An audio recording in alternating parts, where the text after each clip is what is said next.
Inalay ko po lahat ng maibibigay ko. Panahon, lakas, buong buhay ko halos.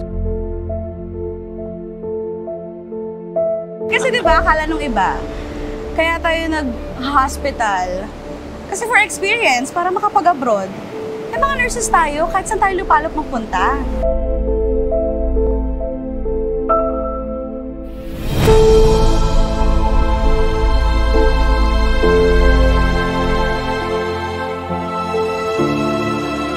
Alam niyo namang nurse ako, katungkulan ko ito.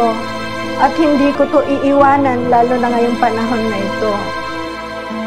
When we embraced the nursing profession, we also accepted that we are committing our entire lives to the country's service.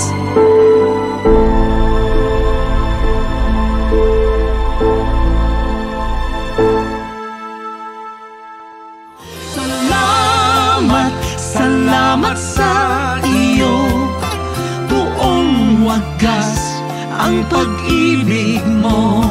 Araw at gabi, ika'y karamay ko. Wala